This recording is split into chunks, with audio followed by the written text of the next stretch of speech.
नमस्कार दोस्तों, Indian haunted stories में आज आप सभी का एक बार फिर से स्वागत है।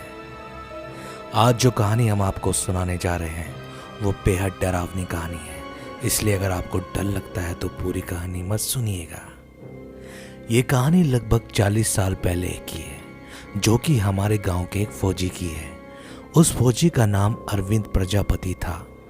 हमारा गांव जहां था वो पूरा पहाड़ी इलाका था और बहुत पिछड़ा भी था, इसलिए कोई बस या कोई और साधन सीधा गांव तक नहीं आता था।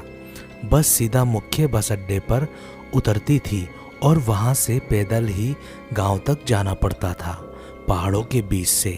तो वो फौजी पैदल ही रात के समय सुनसान इलाके से घर आ रहा था। जब वो रास्ते से आ रहा था तो उसको सड़क के किनारे जंगल में किसी लड़की के रोने की आवाज़ सुनाई थी। फौजी था इसलिए बहादुर था, तो वो जंगल के अंदर गया देखने के लिए कि कौन रो रहा है। कोई और होता तो शायद इतनी हिम्मत भी नहीं कर पाता। जब वो अंदर पहुंचा तो उसने देखा कि अंधेरे में एक पेड़ के नीचे एक जवान लड़की अकेले बैठी हुई है और रो रही है। वो उसके पास पहुंचा और उससे पूछा कि वो वहाँ कैसे पहुंची और उसका घर कहाँ है। लड़की जवान थी और बेहद खूबसूरत थी, लेकिन उसको कुछ याद नहीं आ रहा था। लड़की रो रही थी और उसने फौजी से उसको अपने साथ ले जाने के लिए निवेदन किया। फौजी उस लड़की को अपने घर ले आया। अगले ही दिन पूरे गांव में ये बात फैल गई कि फौजी किसी लड़की को जंगल से लाया है। सबने जानने की कोशिश की लड़की से कि वो कौन है और कहाँ से आई है, लेकिन सबको यह लगा कि उसको कुछ याद ही नहीं है, शायद उसकी याददाश्त खो चुकी है। लड़की फौजी के घर रहने लगी। फौजी लड़का भी जवान था और उसकी भी शादी नहीं हुई थी। एक ही घर में दो अनजान लड़का और लड़की रह रहे थे। गांव में लोगों की तरह तरह की बातें बन रही थी, इसलिए उस फौजी लड़के के घर वाले और गांव वालों ने फैसला किया कि उन दोनों की शादी कर दी जाए। लड़की ने भी हाँ कर दी। लड़की बहुत सुंदर थी, इसलिए फौजी ने भी मान लिया। लेकिन शादी से पहले उस लड़की ने फौजी लड़के के सामने एक शर्त रखी। उसने बोला कि मैं तुम्हारी हर एक बात मानूंगी, घर का सारा काम करूंगी, बस तुम कभी भी बिना दरवाज़ा खटखटाए मेरे कमरे के अंदर मत आना। लड़का मान गया और दोनों की अच्छे से शादी हो गई। सब कुछ अच्छा चल रहा था। 10-12 साल बीत गए। दोनों के 3 बच्चे भी हो गए। फौजी लड़का बीच बीच में छुट्टियों पर आता, कुछ समय बिताता और फिर वापस चला जाता था। एक बार वो छुट्टियों पर आया हुआ था और बस जाने ही वाली थी।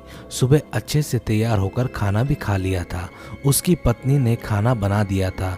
फिर वो बाहर चला गया जाने के लिए। कुछ दूर जाने पर उसको याद आया कि वो कुछ भूल गया है, तो वो जल्दी जल्दी घर वापस आ गया। जल्दबाजी में उसको अपनी पत्नी की वो बात याद नहीं रही जो उसने उसे कहा था कि बिना दरवाजे खटखटाए अंदर मत आना, और वो जल्दबाजी में ही ऐसे ही दरवाजे के अंदर घुस गया। अंदर घुसते ही उसने जो देखा, उसको देखते ही उसके होश उड़ गए।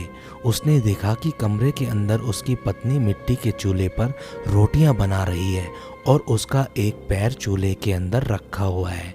जलती आग के अंदर बाल बिखरे हुए थे। यह देखकर उसकी चीख निकल गई। आवाज़ सुनकर उसकी पत्नी का ध्यान उस पर गया तो वो गुस्से से आग बबूला हो गई। मैंने बोला था ना कि कभी बिना दरवाज़ा खटखटाए अंदर मत आना। इतना बोल के उसने गुस्से में उस फौजी को एक थप्पड़ मार दिया और तेजी से भागकर बाहर चली गई। वो इतनी तेजी से निकली कि कोई उसे देख तक नहीं पाया और वो ना जाने कहाँ गायब हो गई।